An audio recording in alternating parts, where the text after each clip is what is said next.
तीन लाशें खाने की मेज के सामने बैठी हुई थीं, मानो उन्हें जबरदस्ती वहां बैठाया गया हो। उनकी त्वचा पूरी तरह सफेद पड़ चुकी थी, जैसे शरीर से सारा खून निचोड़ लिया गया हो। कई खतरनाक मामलों को देख चुके अनुभवी पुलिसकर्मी भी यह नजारा देखकर सन्न रह गए। उन्होंने इतनी बेरहमी से की गई हत्या पहले कभी नहीं देखी थी। यह सोचना भी मुश्किल था कि हत्यारे को इन लोगों से कितनी गहरी दुश्मनी रही होगी। इसी दौरान पुलिस को छत पर एक अजीब सा निशान मिला। जांच के बाद पुलिस को यकीन हो गया कि यह उसी कातिल का काम है, क्योंकि इससे पहले भी कई सीरियल मर्डर मामलों में वह हत्यारा घटनास्थल पर यही निशान छोड़ चुका था। हालांकि पुलिस ने भारी संख्या में फोर्स लगाई, लेकिन फिर भी असली कातिल पकड़ा नहीं जा सका। यह मामला जुलाई 2010 में सामने आया। इस केस की जिम्मेदारी पूर्व चीफ डिटेक्टिव इंस्पेक्टर कोबी के पास थी। अपने पूरे करियर में उन्होंने अनगिनत बड़े आपराधिक मामले देखे थे और कई रहस्यमयी घटनाओं का सामना किया था, लेकिन यह केस ऐसा था जिसने उन्हें भी अंदर तक हिला दिया। उनके पार्टनर टाइलर ने एक इंटरव्यू में बताया कि 1993 से 1995 के बीच 3 अलग-अलग हत्या के मामले सामने आए थे। जांच के बाद साफ हो गया कि ये सभी हत्याएं एक ही व्यक्ति ने की थीं। पुलिस को एहसास हुआ कि यह एक सीरियल किलर का मामला है और इसमें किसी तरह की रहस्यमयी रस्म भी शामिल लगती थी। 8 अगस्त 1993 को एक 24 साल की युवती की लाश जंगल में मिली। उसके शरीर के टुकड़े किए गए थे। जब पुलिस मौके पर पहुंची तो उसकी मौत को लगभग 2 हफ्ते हो चुके थे। शरीर पर मौजूद सभी सबूत तब तक पूरी तरह नष्ट हो चुके थे।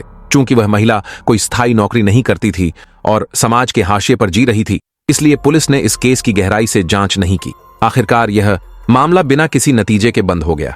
इसके बाद 3 जून 1994 की रात एक और दिल दहला देने वाली घटना घटी। इस बार शिकार बना 82 साल का एक विकलांग बुजुर्ग व्यक्ति। पुलिस ने अगली सुबह उसकी लाश उसके ही घर से बरामद की। जांच में पता चला कि उस व्यक्ति को ऑक्सीजन सिलेंडर से पीट कर मारा गया था। इसके बाद उस पर कट्टर से 30 से ज्यादा वार किए गए। सबसे डरावनी बात यह थी कि उसकी एक आंख निकाल ली गई थी। घटनास्थल पूरी तरह अस्त व्यस्त था और हर तरफ खून फैला हुआ था। पुलिस को मौके से एक अधूरा फिंगरप्रिंट भी मिला, लेकिन जब उसे सिस्टम में डाला गया तो कोई नतीजा नहीं निकला। यह केस पुलिस के लिए और भी ज्यादा रहस्यमयी बन गया, क्योंकि वह बुजुर्ग व्यक्ति अपनी विकलांगता के कारण लगभग कभी घर से बाहर नहीं निकलता था। उसके न तो कोई दोस्त थे और न ही परिवार से कोई संपर्क। समझ से बाहर था कि हत्यारे ने उसे ही क्यों निशाना बनाया। आखिरकार यह मामला भी एक अनसुलझी पहेली बनकर रह गया। इसके बाद 7 अक्टूबर 1995 को सिर्फ 12 साल के एक मासूम लड़के की रहस्यमयी मौत हो गई। जानकारी के मुताबिक लड़के का स्कूल से लौटते वक्त अपहरण कर लिया गया था, लेकिन किसी भी चश्मदीद के न होने की वजह से पुलिस को कोई सुराग नहीं मिला। इसके बाद पुलिस के पास बड़ी संख्या में जवानों को तैनात कर इलाके में जमीन से आसमान तक तलाशी अभियान चलाने के अलावा कोई दूसरा रास्ता नहीं बचा। लेकिन कई महीनों की खोज के बावजूद लड़के का कोई भी सुराग नहीं मिला। 3 महीने बाद एक दिन किसी ने एक छोटी सी नदी के किनारे लड़के की लाश देखी। उसका शरीर कंक्रीट के भारी टुकड़ों से दबा हुआ था। उसके शरीर के सभी अंदरूनी अंग गायब थे। घटनास्थल से एक खून से सना कट्टर भी मिला। जांच में यह साफ हो गया कि यही हथियार लड़के की हत्या में इस्तेमाल हुआ था। पुलिस को लड़के के स्कूल बैग से एक अहम सुराग भी मिला। हालांकि जिस पन्ने पर लिखा गया था वह फाड़ दिया गया था, लेकिन अगले पन्ने पर लिखावट के निशान दिखाई दे रहे थे। जांच के बाद पता चला कि वह शब्द कैरिबियन सागर का एक पक्षी था और साथ ही वह शेक्सपियर की एक रचना के एक किरदार का नाम भी था। डिटेक्टिव कोबी को शक हुआ कि यह किसी तरह का कोड हो सकता है। जब पुलिस पूरी तरह उलझ चुकी थी, तभी थाने में एक गुमनाम पत्र आया। उस चिट्ठी में तीनों हत्या मामलों की ऐसी बारीक जानकारी थी जिससे यह साबित हो गया कि पत्र खुद हत्यारे ने लिखा है। उस पत्र में एक बेहद अहम बात भी लिखी थी। पुलिस को एहसास हुआ कि हत्यारा आगे भी लोगों को मारने वाला है। यहीं से पुलिस ने आधिकारिक तौर पर इसे एक सीरियल किलर केस मान लिया। हालांकि इसके बाद कई सालों तक कोई नई वारदात नहीं हुई। पुलिस ने अंदाजा लगाया कि शायद हत्यारा बीमार होकर मर चुका है। लेकिन जुलाई 2010 में एक परिवार के 3 सदस्य अपने ही घर में बुरी तरह मारे गए और छत पर वही जाना पहचाना खौफनाक निशान एक बार फिर दिखाई दिया। अब यह साफ हो चुका था कि चिट्ठी में लिखा 10 बार हमला कोई झूठी धमकी नहीं थी। हत्यारे का रुकने का कोई इरादा नहीं था। लेकिन सवाल यह था कि उसने पूरे 15 साल अचानक क्यों रुक गया था। इस हत्याकांड में जांच के दौरान पता चला कि हत्यारा पहली मंजिल के बाथरूम की खिड़की से घर में घुसा था। उसने पहले पति पत्नी पर हमला किया और फिर बच्चे को मार डाला। तीनों के हाथ, पैर और मुंह टेप से कसकर बांधे गए थे। टाइलर का मानना था कि इस बार हत्यारा पहले से कहीं ज्यादा चालाक और योजनाबद्ध था। हत्यारे ने तीनों के पैर अलग अलग बाल्टियों में रखे जिन पर उनके नाम लिखे हुए थे। उन बाल्टियों में उनका ही खून भरा हुआ था। फॉरेंसिक रिपोर्ट में पुष्टि हुई कि इस बार भी हत्यारे ने कट्टर का ही इस्तेमाल किया था। तीनों के शरीर पर लगभग 6 सेंटीमीटर लंबे कट लगाए गए, जिससे उनका खून धीरे धीरे बहता रहा। अंत में खून की कमी से तीनों की मौत हो गई। डिटेक्टिव कोबी के मुताबिक आमतौर पर हत्यारे वारदात के बाद तुरंत मौके से भाग जाते हैं, लेकिन यह कातिल कम से कम 2 घंटे तक घर के अंदर मौजूद रहा। उसने करीब 20 इंच ऊंची छत पर वह रहस्यमयी निशान बनाया। सबसे चौंकाने वाली बात यह थी कि घर में घुसने से लेकर वहां से निकलने तक उसने कोई भी आवाज नहीं की। न पड़ोसियों को कुछ सुनाई दिया, न ही मौके से एक भी फिंगरप्रिंट मिला। मामला फिर से एक बंद गली में फंस गया। हैरानी की बात यह भी थी कि वह परिवार, पड़ोसियों और दोस्तों के साथ हमेशा अच्छे रिश्ते रखता था। उनकी किसी से कभी कोई दुश्मनी या झगड़ा नहीं हुआ था। पुलिस के लिए हत्यारे का मकसद अब भी समझ से बाहर था। लेकिन 3 दिन बाद पुलिस को एक बार फिर हत्यारे की तरफ से एक चिट्ठी मिली।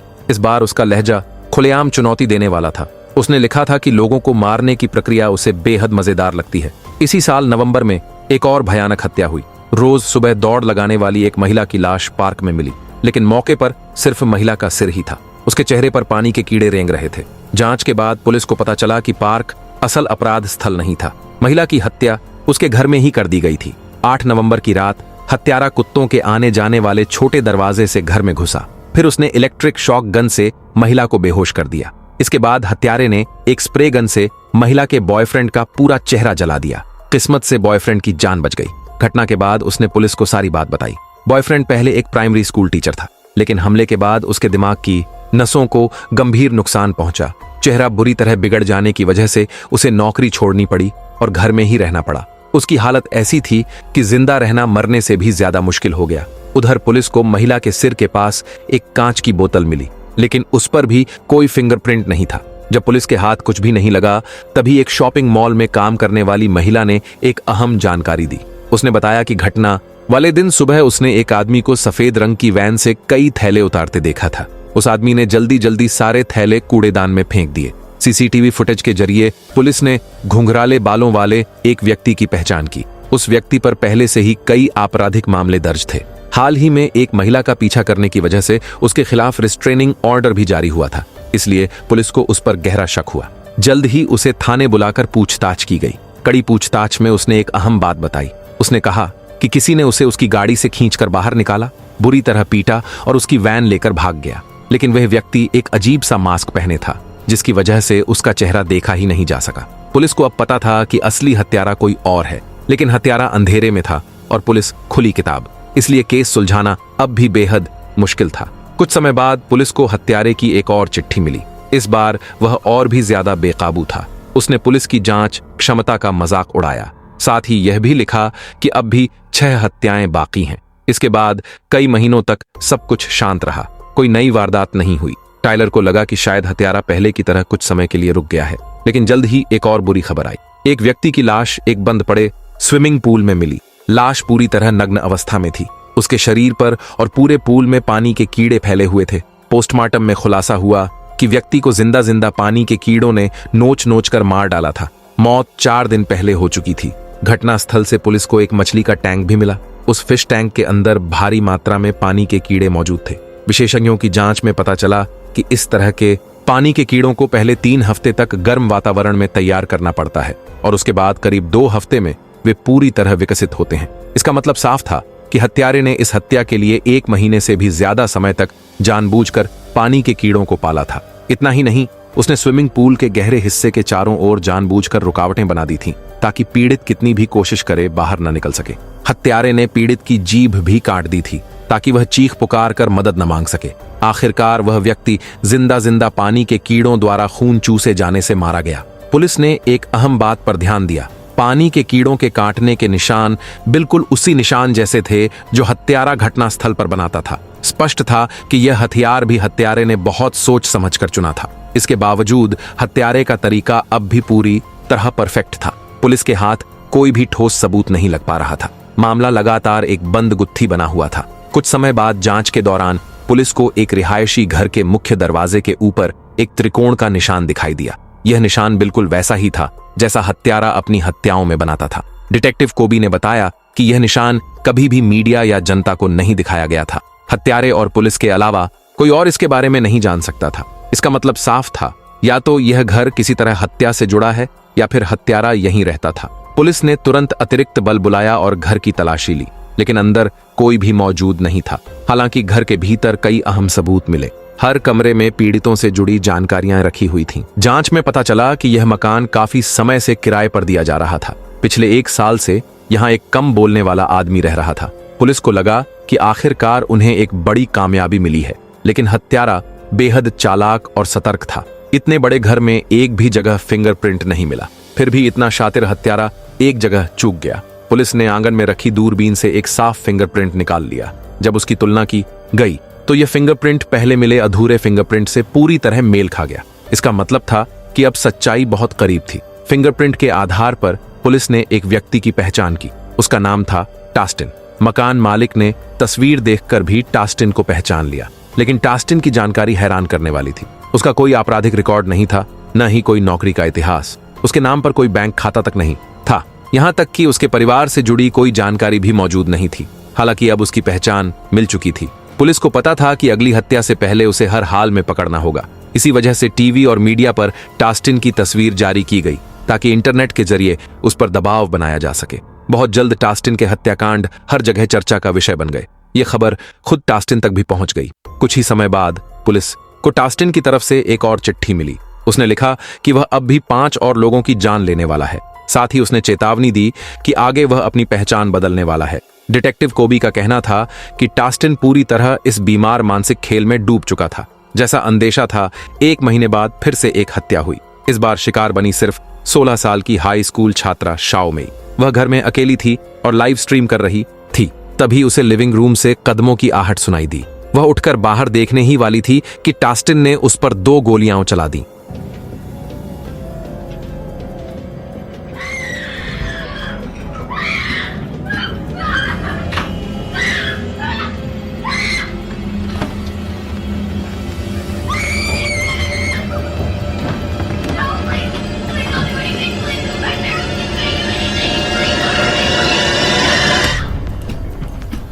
इसी दौरान टास्टिन को एहसास हुआ कि शाओ मेई की लाइव स्ट्रीम अब भी चालू है। इसका मतलब था कि जो कुछ भी हुआ सब रिकॉर्ड हो चुका है। लेकिन टास्टिन जरा भी नहीं घबराया। उसने न तो लाइव बंद की, बल्कि लिपस्टिक उठाकर दीवार पर वही त्रिकोण वाला निशान बना दिया। इसके बाद उसने शाओ मेई को उठाकर बिस्तर पर लिटा दिया। इसी समय लाइव स्ट्रीम अचानक अटकने लगी। तस्वीर साफ नहीं दिख रही थी, लेकिन अंदाजा लगाया जा सकता था कि टास्टिन कोई खास रस्म अंजाम दे रहा था। साफ शब्दों में कहें तो यह एक रिचुअल मर्डर था। हालांकि इस तरह की हत्याएं काफी दुर्लभ होती हैं, लेकिन इसका मतलब यह नहीं कि वे होती ही नहीं। कई साल पहले भी ऐसे पंथ से जुड़ी हत्याएं हो चुकी थीं और टास्टिन की रिचुअल मर्डर शैली उनसे काफी मिलती जुलती थी। हालांकि अभी पक्के तौर पर कहना मुश्किल था, लेकिन इतना तय था कि टास्टिन किसी काले पंथ का सदस्य था और बेहद खतरनाक इंसान था। लेकिन शाओ मेई के घर से निकलने के बाद एक चौंकाने वाली बात सामने आई। 3 गोलियां लगने के बावजूद शाओ मेई चमत्कारिक रूप से जिंदा बच गई। सुरक्षा के लिहाज से उसे तुरंत अस्पताल ले जाया गया और उसके कमरे के बाहर कई पुलिसकर्मी तैनात कर दिए गए। अस्पताल की सुरक्षा भी काफी बढ़ा दी गई। सबको लगा कि अब कोई चूक नहीं होगी, लेकिन किसी ने सोचा भी नहीं था कि टास्टिन फिर भी कामयाब हो जाएगा। सीसीटीवी फुटेज देखने के बाद सच्चाई सामने आई। टास्टिन ने एक नर्स का एक्सेस कार्ड चुरा लिया और खुद को मेडिकल स्टाफ की तरह भेष बदलकर कॉरिडोर में बेधड़क घूमता रहा। वह सुरक्षा कर्मियों के बिल्कुल पास से गुजरा, लेकिन किसी को उस पर शक नहीं हुआ। यह घटना डिटेक्टिव कोबी के करियर की सबसे बड़ी शर्मिंदगी बन गई। वह आज भी खुद को माफ नहीं कर पाई। इससे यह भी साफ हो गया कि टास्टिन कितना बेखौफ था। वह पुलिस की निगरानी में आ जा सकता था। आखिरकार उसने शाओ मेई के आईवी बैग में जहर मिला दिया, जिससे उसकी मौत हो गई। शाओ मेई पुलिस की सुरक्षा में बच सकती थी, लेकिन पुलिस की एक छोटी सी लापरवाही ने इतनी कम उम्र में उसकी जान ले ली। इस बात ने टाइलर और कोबी दोनों को अंदर तक तोड़ दिया। शाओ मेई की मौत के बाद समाज में गुस्सा और तेज हो गया। लोग टास्टिन के कृत्यों से बेहद नाराज थे और पुलिस को नाकाबिल बता रहे थे। इससे पूरे पुलिस विभाग पर जबरदस्त दबाव बन गया और लोगों की जान बचाने के लिए डिटेक्टिव कोबी ने खुद आगे बढ़कर स्थानीय अभियोजक से बात की। आखिरकार इनाम की राशि बढ़ाकर $80,000 कर दी गई। यह रकम इतिहास के सबसे बड़े इनामों में से एक थी। लेकिन कुछ ही समय बाद एक और रात टास्टिन ने फिर से वार किया। इस बार उसने एक केक की दुकान में एक कर्मचारी को चाकू मारकर मार डाला। अगली सुबह एक तालाब से खून से सना खंजर और दिल निकाली गई लाश बरामद हुई।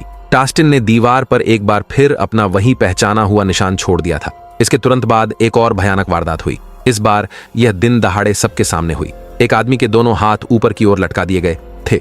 जब पुलिस उसके पीछे पहुंची तो जो नजारा दिखा वह रूह कंपा देने वाला था। पीठ की खाल सीधे चीर दी गई थी, पसलियां तोड़ दी गई थीं और दोनों फेफड़े बाहर खींच लिए गए थे। टास्टिन ने जानबूझकर सार्वजनिक जगह चुनी थी, मानो वह अपनी कला दुनिया को दिखाना चाहता हो। यह मौत का तरीका प्राचीन वाइकिंग सभ्यता की एक क्रूर सजा थी जिसे ब्लड ईगल कहा जाता है। पीछे से देखने पर शव बिल्कुल एक विशाल चील जैसा दिखाई देता था।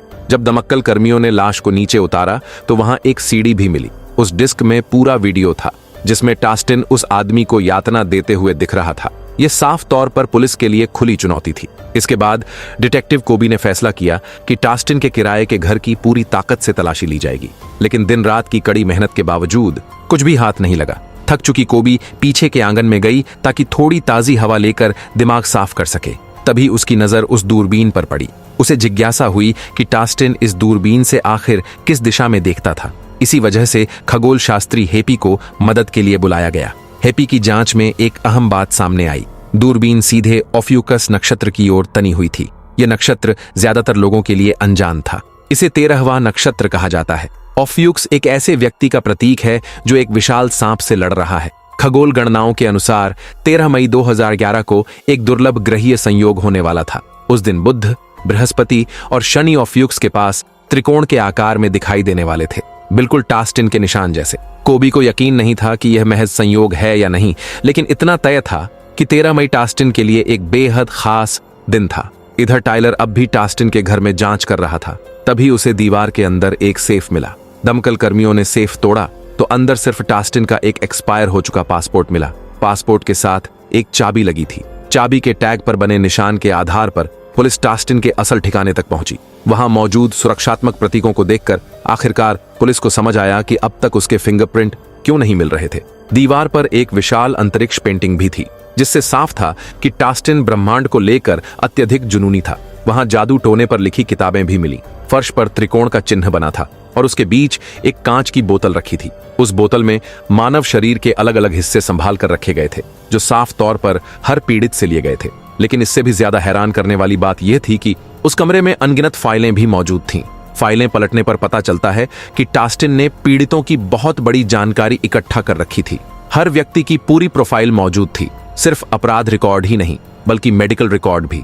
ये ऐसी जानकारी थी जो एक आम इंसान के लिए हासिल करना लगभग नामुमकिन है। कोबी को शक होता है कि टास्टिन ने या तो किसी पुलिस वाले को रिश्वत दी थी या फिर किसी प्राइवेट डिटेक्टिव को हायर किया था। हर एक मर्डर को बेहद बारीकी से दर्ज किया गया था। फोटोज थीं, स्केच थे और यहां तक कि सैकड़ों पन्नों की हाथ से लिखी हुई नोट्स भी। इन सब को देखकर साफ समझ आता है कि टास्टिन पूरी तरह पागलपन की हद तक पहुंच चुका था। कुछ ही समय बाद पुलिस को टास्टिन की आखिरी चिट्ठी मिलती है जिसमें वह लिखता है कि यह जंग अब खत्म होने वाली है। 12 मई की आधी रात को टास्टिन एक घर में घुस जाता है और वहां से एक नवजात बच्चे को अगवा कर लेता है। अगली सुबह पहाड़ के नीचे लोगों को एक लाल रंग की कार मिलती है। कार के अंदर एक बेबी सीट पड़ी होती है और ड्राइवर के हाथ में एक बंदूक होती है। लोग तुरंत पुलिस को सूचना देते हैं, लेकिन जब तक पुलिस पहुंचती है लाल कार वहां से गायब हो चुकी होती है। सबसे चौंकाने वाली बात यह होती है कि यही वही जगह थी जहां 1993 में पहला केस हुआ था। अब कोबी को पूरा यकीन हो जाता है कि यह सिर्फ इत्तेफाक नहीं है। समय आता है 13 मई की तड़के सुबह का। दुर्लभ ग्रहों की कतार देखने के लिए कई खगोल प्रेमी पहाड़ पर चढ़ जाते हैं। कुछ देर बाद पुलिस को पहाड़ से कॉल आती है। फोन करने वाले बताते हैं कि उन्होंने एक आदमी को देखा है जो एक बच्चे को गोद में लेकर जंगल की तरफ जा रहा है। पुलिस को शक हो जाता है कि वो आदमी टास्टिन ही है। तुरंत पूरे इलाके में सघन तलाशी अभियान शुरू कर दिया जाता है। करीब 1 घंटे की खोजबीन के बाद जंगल के एक छोटे से केबिन में एक आदमी मिलता है। जब पुलिस उसके पास जाती है तो वह बिल्कुल भी प्रतिक्रिया नहीं देता। पुलिस को कुछ गड़बड़ लगती है। जैसे ही उसका मास्क उतारा जाता है सबके होश उड़ जाते हैं। वह टास्टिन नहीं बल्कि एक नया शिकार होता है। सुबह करीब 6 बजे के आसपास पुलिस आखिरकार असली टास्टिन को ढूंढ लेती है। वह किसी रहस्यमय रस्म को अंजाम दे रहा होता है। अचानक टास्टिन एक पुलिस वाले को गोली मार देता है और अगले ही पल दूसरे पुलिसकर्मी को चाकू से मार देता है। इसके बाद वह लकड़ियों के ढेर में आग लगा देता है। अंदर से एक बच्चे के रोने की आवाज आती है। टास्टिन दोनों हाथ फैलाकर आसमान की ओर देखता है मानो ग्रहों की कतार का इंतजार कर रहा हो। कुछ ही देर में आसमान में एक अजीब सी दिव्य घटना दिखाई देती है। टास्टिन आग जलाने ही वाला होता है कि तभी समय पर पहुंचे कोबी उसे रोक लेता है और टास्टिन पर गोली चला देता है। बच्चे को सुरक्षित बचा लिया जाता है। सबको लगता है कि मामला खत्म हो चुका है, लेकिन तभी एक चौंकाने वाली बात सामने आती है। टास्टिन की लाश गायब होती है। सुबह होने पर पुलिस को एक नाले के पास एक आदमी की लाश मिलती है जिसके चेहरे पर पानी के कीड़े रेंग रहे होते हैं। आखिरकार फिंगरप्रिंट और डीएनए जांच से यह पुष्टि हो जाती है कि यह व्यक्ति वास्तव में टास्टिन ही था। इस तरह 18 सालों से चला आ रहा यह सिलसिलेवार हत्याकांड आखिरकार यहीं खत्म हो जाता है। लेकिन ऐसा लगता है कि टास्टिन अपना अनुष्ठान पहले ही पूरा कर चुका था। तो दोस्तों, ये थी 2025 की अमेरिकी हॉरर फिल्म स्ट्रेंज हार्वेस्ट की पूरी कहानी। देखने के लिए आप सभी का बहुत बहुत धन्यवाद। हम फिर मिलेंगे अगले वीडियो में।